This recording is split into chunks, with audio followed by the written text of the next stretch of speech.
pagi saudara-saudara yang Tuhan kasihi. Kembali kita bersama-sama akan membaca dan merenungkan firman Tuhan sebelum kita beraktivitas sepanjang hari ini. Mari kita berdoa.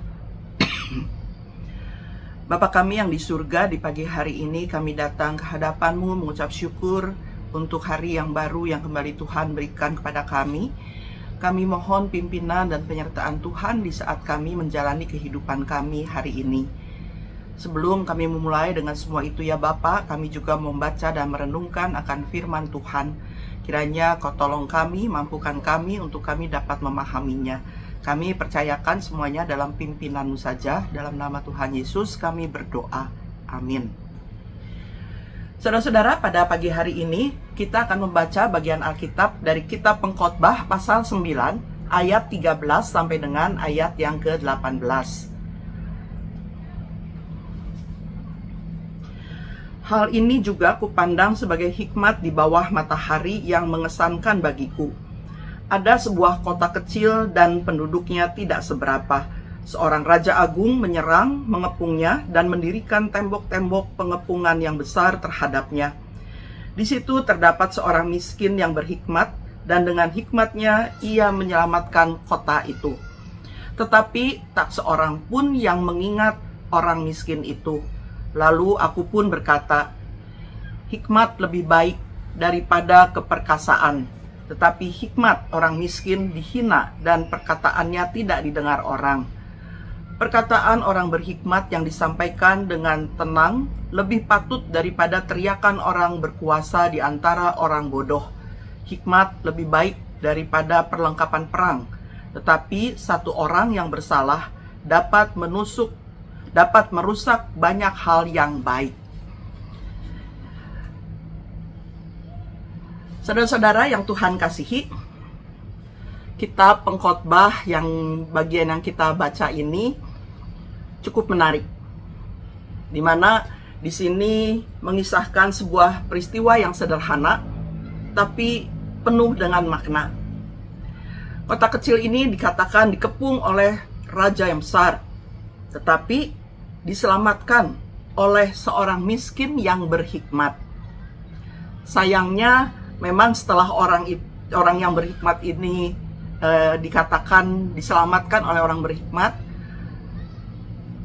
itu dilupakan dan memang tidak diinfokan tentang bagaimana cara dia menyelamatkan kota itu. Nah saudara, memang tidak jarang nasihat atau jalan keluar terbaik datang dari mereka yang sederhana, atau orang sering menyebutnya orang yang gak penting lah, yang mungkin seringkali juga diabaikan. Tapi dalam hal ini kita melihat bahwa Allah bisa memakai siapa saja, bahkan orang miskin yang tak dikenal untuk membawa keselamatan dan perubahan besar.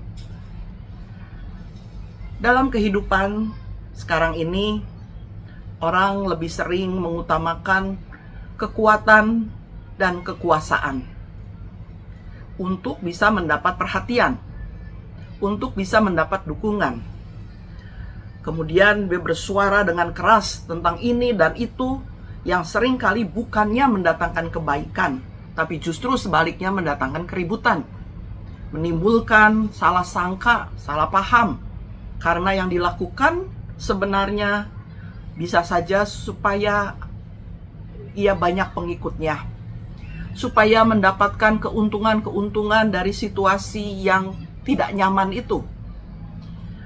Orang sering berkata atau orang sering berbicara keras, atau kita sering mendengar istilah orang yang vokal.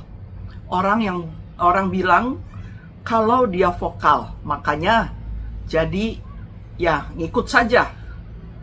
Suaranya didengar oleh yang lainnya. Tapi kadang apa yang dikatakan tidaklah selalu benar.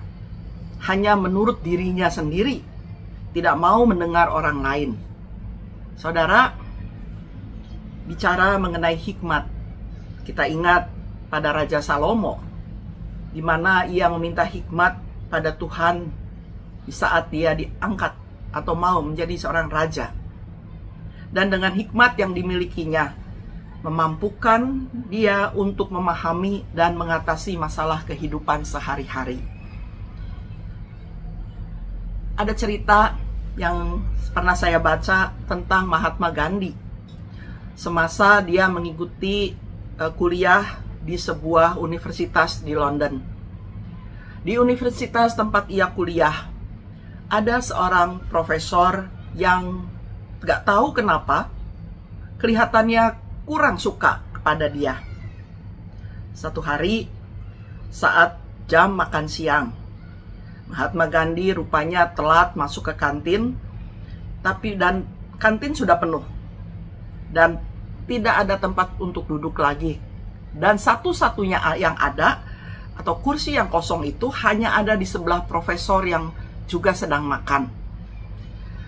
Maka mau tidak mau dia duduk di sebelah profesor walaupun enggan, karena dia tahu bagaimana sikap sang profesor kepada dirinya. Dia duduk di situ. Profesor tentu saja merasa tidak senang. Lalu dia bilang, "Sungguh tidak pantas seekor babi duduk berdampingan dengan seekor burung." Apa yang dilakukan oleh Mahatma Gandhi? Mendengar kata-kata itu, Mahatma Gandhi pun berdiri dan dengan tenang dia berkata, "Oh, saya mengerti. Jangan khawatir, Prof. Saya akan terbang sekarang juga." Mahatma Gandhi pun pergi meninggalkan profesor yang terdiam, sambil tentu menanggung rasa malu dengan apa yang dikatakan oleh Mahatma Gandhi.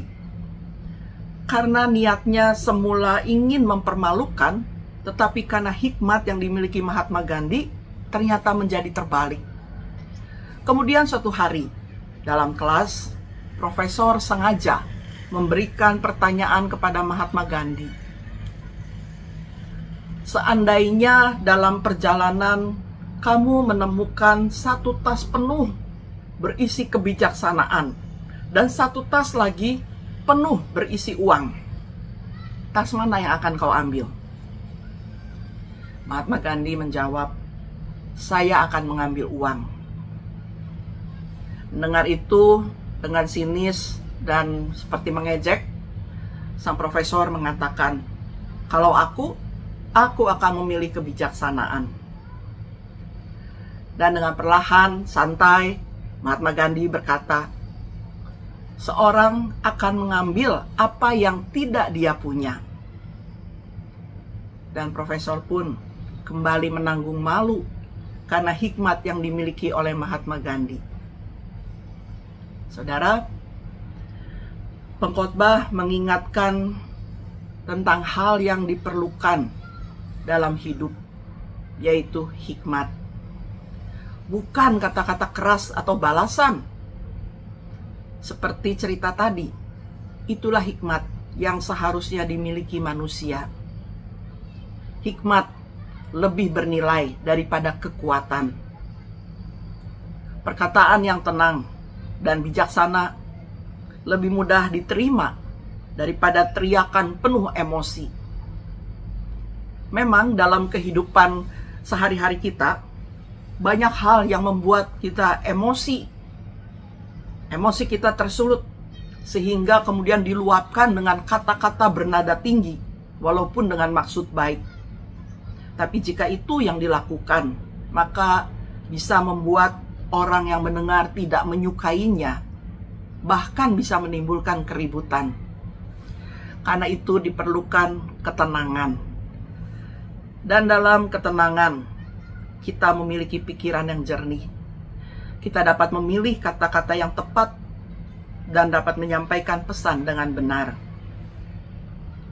Karena itu saudara, mari kita hidup dengan berhikmat, sehingga kebaikan boleh terjadi karena kata-kata yang benar yang kita gunakan. Dan tentunya kita boleh minta setiap hari hikmat itu kepada Tuhan, supaya kita dalam menjalani hidup ini tidak asal menjalaninya, tapi juga dengan berhikmat, hikmat yang dari Tuhan. Amin. Mari kita berdoa. Kembali kami datang ke hadapan-Mu ya Bapa, kami bersyukur karena kami percaya bahwa Engkau yang selalu menyertai perjalanan hidup kami. Dan saat ini ketika kami diingatkan ya Bapa, supaya kami boleh memiliki ketenangan di saat kami menghadapi berbagai macam hal. Sehingga dalam itu semua ya Bapa, kami juga boleh menjadi orang yang bijaksana, orang yang tahu bagaimana menyampaikan sesuatu yang baik. Ya Bapa, kami percayakan hidup kami, kerja kami hari ini dalam tuntunan tangan kasih Tuhan, hingga kami dimampukan melewatinya dengan baik dan benar. Terima kasih Bapa, kami serahkan semuanya hanya di dalam nama Tuhan Yesus Kristus yang adalah penolong kami yang hidup. Amin. Selamat berkarya saudara-saudara, Tuhan Yesus memberkati. Bagi Bapak Ibu yang memiliki pergumulan khusus dan ingin didoakan, bisa menghubungi rekan-rekan pendeta di nomor berikut.